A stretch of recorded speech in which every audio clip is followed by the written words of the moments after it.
So this time mga kasaka ay gusto ko lamang pong ibahagi sa inyo kung sakasakaling magka-interest kayo no, sa pagpapaalaga po ng ganitong uri ng kabute no. Bali ito po yung tinatawag nating oyster mushroom na bali cultured po siya mga kasaka. So pag mag-aalaga kayo nito mga kasaka kung sakasakali man is ituturo ko sa inyo kung paano ba sila mamunga o paano ba yung technique no. So dito po mga kasaka itong fruiting bag natin no. Hindi po isa o dalawang beses lang pwede siyang mamunga dahil ang fruiting bag natin sa bawat isa po ay namumunga po siya ng 10 beses no. At ang ginagawa namin dito mga kasaka, kapag unang flushing po ng ating kabute ay ganyan po. Bali, ito po ay unang flushing no. Sa pangalawang flushing ito naman. So tinanggal na natin tong kanyang fruit mga kasaka. So ganyan na po yung kahihina na niya. So ang next po is mamunga na po siya after 1 week o depende kung madidili po siya. So sa pangalawang harvest, imagine na lang natin no na napag-harvestan na natin yung pangalawang flushing niya. Dito naman na tayo sa next procedure no. So dito is ikakat naman natin itong kanyang plastic no. Yan. So hihintayin natin at may panibago na naman siyang bunga na ilalabas dito mga kasaka. So pangatlong flushing na po yun no? At dito naman sa pang-apat na kanyang flushing, hihiwain natin dito ng blade. Bali dalawa po yan. So papasok dyan at lalabas dito magkabilaan ang kanyang bunga. Bali 5, 6 na po. So pagkatapos ng 6, hihiwain naman ulit natin dito. Tatanggalin natin yung plastic. So pagiging 7 na po yung kanyang pamumunga. So pagkatapos ng mga kasaka pwede na po tayo mag-script dito sa kanyang puwitan at sa kanyang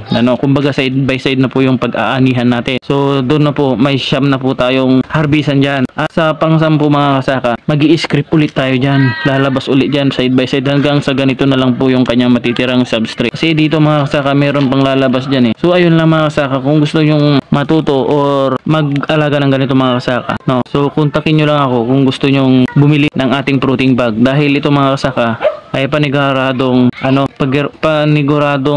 kikita po tayo sa ganitong setup ng mushroom. So ayun lang mga kasaka, thank you.